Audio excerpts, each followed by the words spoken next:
Welcome to 30 Minutes of Faith. We're pleased to have Betsy Reifsnider with us today. She works with the diocese in Stockton and has been a friend of mine for a good many years. Welcome. Thank you, John. Thanks for coming. Tell us where you were born and raised. Well, I was born in Southern California, Burbank, California, and but I lived for 1 year as a child in Japan because my dad was actually born in Japan and my grandfather was the Episcopal Bishop of North Tokyo years and years ago. That's an interesting story. There wouldn't be too many that would have that to tell. That's true. Now, how did you end up in Sacramento? Well, my husband and I, we enjoyed living in Southern California. I was born and brought up there, but the rivers in Sacramento and the Sierra Nevada mountains definitely pulled us northward. And so I was fortunate enough to get a job working on water conservation in Sacramento for a number of years. And then slowly, because my environmental background has always been informed by my faith background, I was able to transition to work as not only the environmental justice coordinator at the Stockton Diocese, but also to help out California Interfaith Power and Light as their state policy person here in Sacramento. And we'll talk about that in a little bit because you and I have gone through some of those doors together. Where did you meet your husband? We met in Pasadena at a Sierra Club meeting, and it was a case that we were the youngest people at the meeting because way back then in the early 80s, the youngest person of the Sierra Club Pasadena group was over 80 years old. Wow. And in fact, the chair had actually shaken hands with John Muir. So I was sitting there and I leaned over to him. He had a sweatshirt on that said Haagen-Dazs, and I said, "Do you work at Haagen-Dazs?" And he said, "No, I just go there to worship." And without thinking, I said, "Oh, I thought That's a good place to worship." It is. And I, of course, came back with, "Oh, I thought you might have been somebody worth knowing." And you have children? No, Bob and I are both only children, and we don't have any children. So ours is a pretty small family. Are your parents still living? My mom is still living in Southern California. And in good health, reasonably? And she just took a fall a couple of weeks ago, and she's getting some rehabilitation. But she has an Irish constitution, and she is determined. Some would call it stubborn, and so she's getting better. And thank you for asking, Joe. And you don't have to fall very far to get hurt. I mean, you can fall off the soles of your shoes and get hurt really, really bad. Exactly. Yeah. How about educational background? Well, I went to Occidental College in Southern California, where President Obama also went for his first couple of years. I always say he couldn't cut it at Occidental College. That's why he had to go on to Columbia University to finish up. There you go. So I went there, and then I did graduate work at the University of Chicago in modern Chinese political history. What pulled you to that? Well, I think it was my family background in East Asia. As I mentioned, my grandfather had been the Episcopal Bishop of Japan. My great-grandparents had gone to Japan as medical missionaries in the 1860s, just after the Meiji Emperor opened up Japan to the West. And there have been Reifsniders there ever since, up until World War II, when the government of Japan respectfully asked my grandmother and grandfather if they would go home to Pasadena. What's the origin of your last name? I believe it's Dutch, so I have a quarter Dutch, quarter Scottish, and I'm half Irish. I'm always interested in names. People will say to me, Fish. How do you spell that? And I will say F-I-S-H. You mean like a fish in the brook? So that's it. Oh, okay. Yeah. John, I am so jealous. I have always been jealous of your name, John Fish, because I'm technically an Elizabeth Reifsnider, and my husband's last name is Schlichting. So I am so jealous of your name. Well, and you know, little kids sometimes just call me John Fish as a two-syllable word. Yeah. You know, it's just John Fish. We have a son who served a church mission in Japan, and they did a lot of things, but one of the highlights was they would go to the rest homes and they would gather up the people in their arms and take them down to a place to bathe them, both male and female.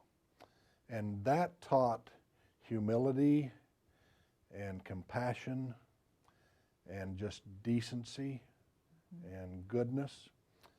And he started talking about that from the outset and has never stopped, how that made him a true servant to the people.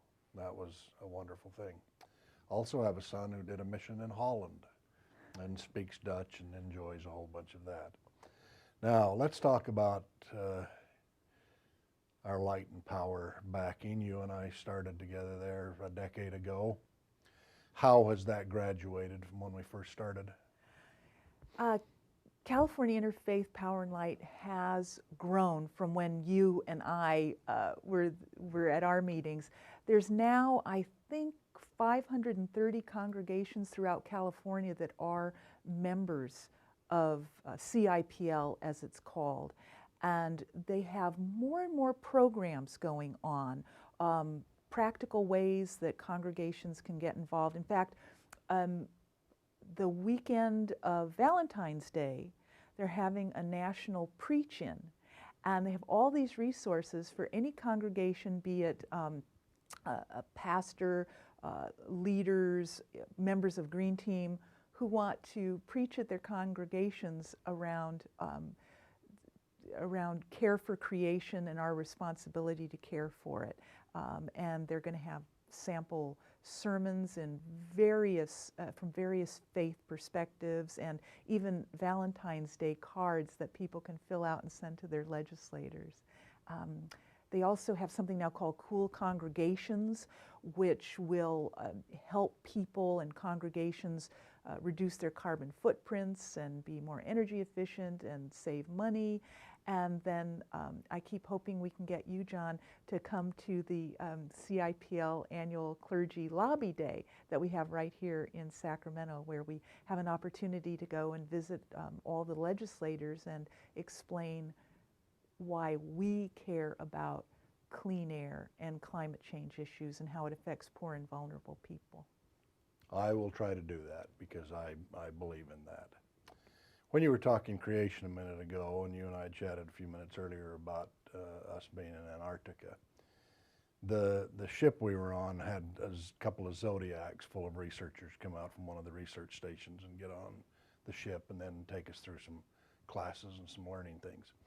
One of the men who has been going to the station every summer for like 27 years, and they're studying not only the environment but the ice and the water and what lives, you know, the life under the water, said that he thought Antarctica was closer to creation than anywhere else on Earth. And he thought that when God needed to just take a break and have a rest, he'd surely come to Antarctica to do that. And that just intrigued me because when you take away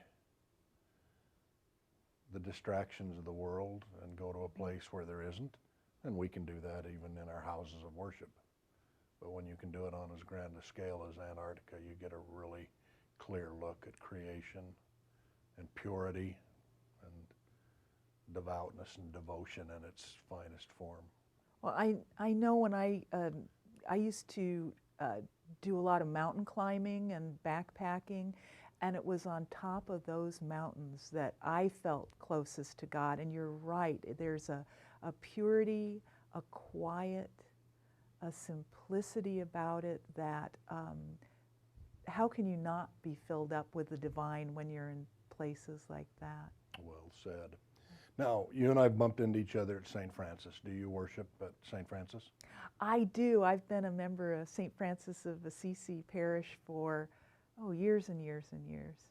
Nice group of people and it nice place to worship. Yeah, and you know they're Franciscans. It's a Franciscan parish, and St. Francis of Assisi, patron saint of ecology. So, every Lent, which is coming up pretty soon, Right. we always have some sort of a Lenten practice.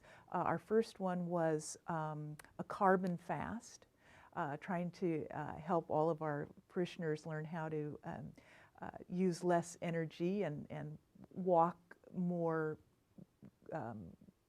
lightly on the planet. And a couple of years ago, we had a fast for Sister Water, in which we looked at ways that we could take better care of our water resources. And we ended up raising money that we were able to send to Catholic Relief Services so they could dig a well for a community in Ethiopia. So yeah, St. Francis is a good place to worship. When I was a boy, we had a burn barrel out back. And you took your dry waste and put it in the barrel and lit it, and sometimes it would smolder, and all you had to do was lay the waste in there, and in a few minutes, you know, it would combust and away it'd go. Your wet garbage, you just dug a hole and buried. And I think back on that. Of course, we live in a little rural mountain community, and it's, you know, it's what everybody did. But we put, I mean, in the course of 3 or 4 or 5 generations, we put tons and tons and tons of wet garbage in the ground, which makes me a little uncomfortable these days that there should have been a different way. That's the way we did. But how will we continue to progress and graduate even further 10, 20 years from now? You know, when you say that, and I just cringed, I was reminded I've gone on some service trips backpacking into the Sierra, and one of the trips was to go into what's now the Golden Trout Wilderness in the Southern Sierra, and our job was to dig up all the old trash dumps left by the packers from generations before, because all of that was starting to leach into the rivers. And I think that slowly but surely we're all realizing that we are our brother's keepers. We have an expanded understanding of our fellow creatures and our responsibility to them. I think actually it was St. Augustine who said God is revealed in 2 ways, one in the book of the Bible and the other in the book of nature. And I think today, because of the internet and how closely the world is coming together, and that we are much more aware of one another, we realize our responsibility to one another. And I always think that the moment that really sparked our understanding of how we were all in this together was the Apollo moonshot, when the astronauts took the picture of Earth rising. And even now I can't think of it without getting a little choked up. Well, it was spectacular. It was spectacular. And knowing what a precious place this is, and that there was just all that darkness around, and that really there were no national boundaries, that we're all in this together. And I think it helps us a great deal to realize that we are one, and that this lovely planet that God created for us, that we have a responsibility to take care of it, because as a lot of people say, you know, there's no plan B. There's no planet B for us to go to, at least for the foreseeable future.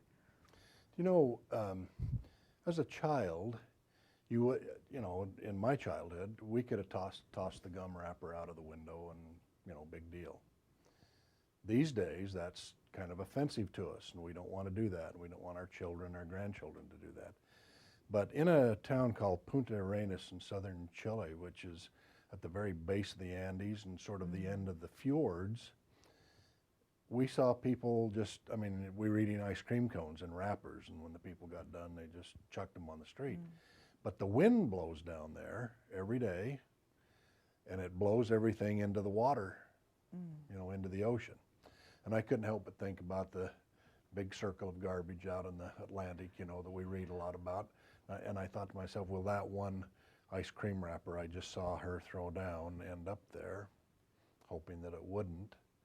And you know, I don't want to be, you know, fanatical and cranky about it, but it's so much easier to put a wrapper in a garbage can or in your pocket. And when you're talking about the garbage in the Sierra, you know, you pack it in, pack it out, let it be. How about the Stockton Diocese? Let's talk about that for a minute. What's going on there?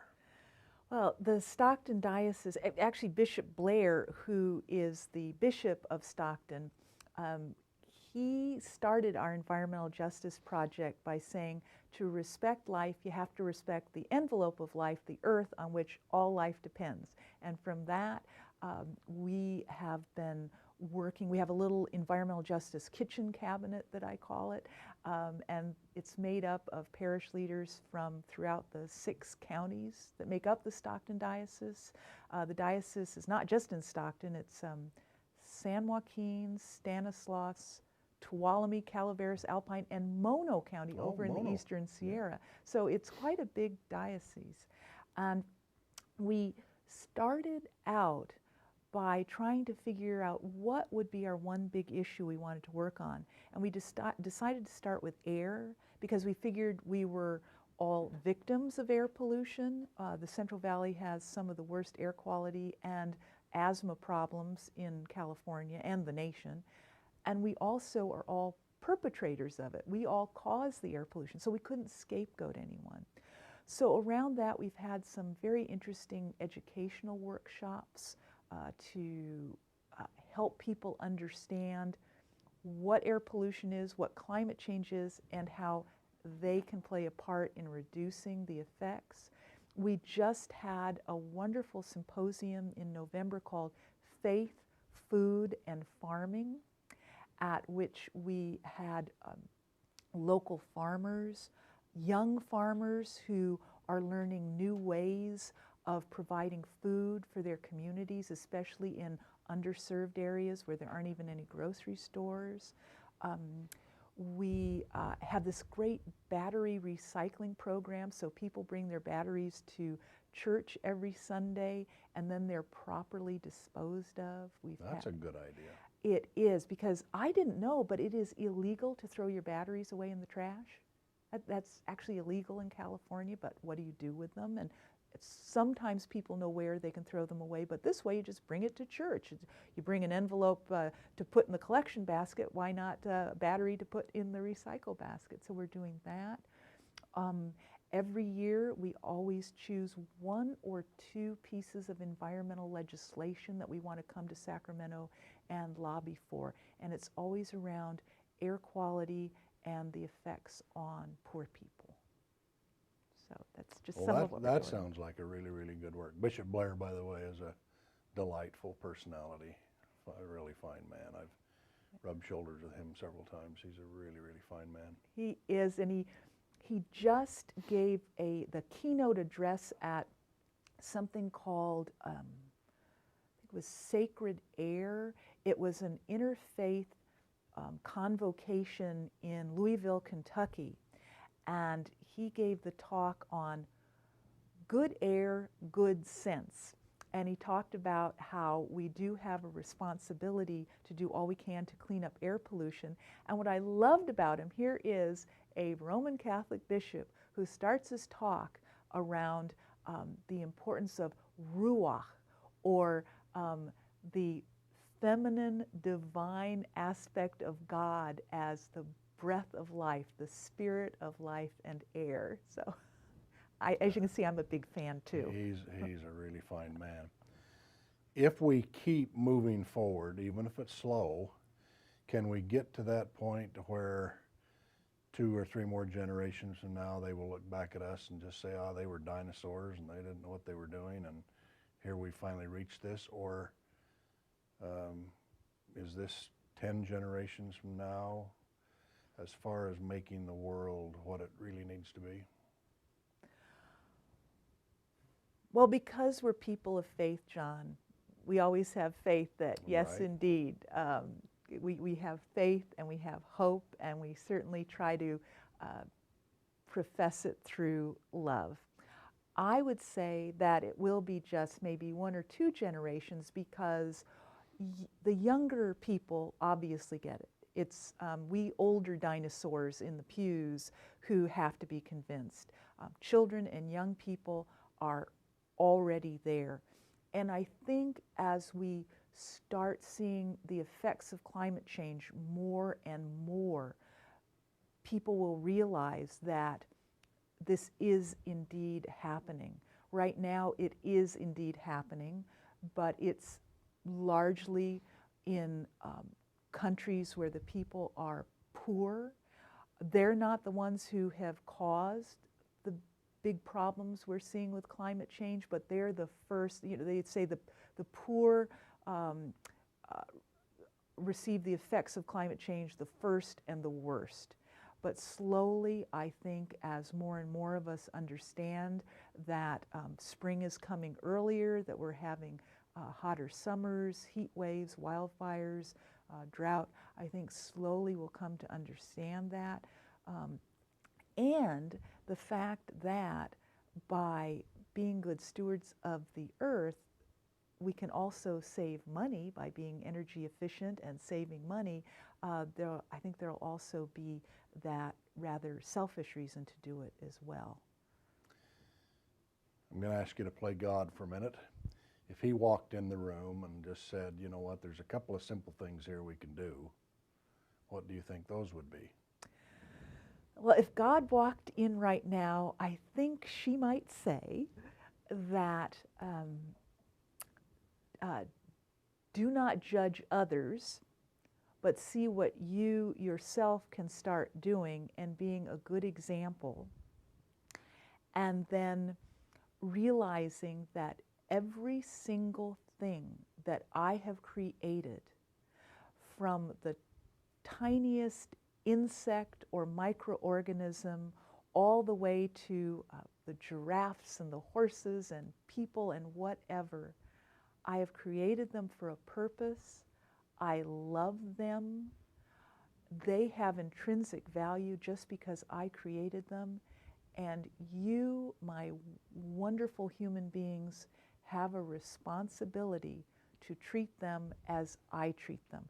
My understanding of reading Genesis, when we hear the word dominion over the earth, it comes from dominus, which means we are to treat creation as dominus, as God creates, treats all of that wonderful creation.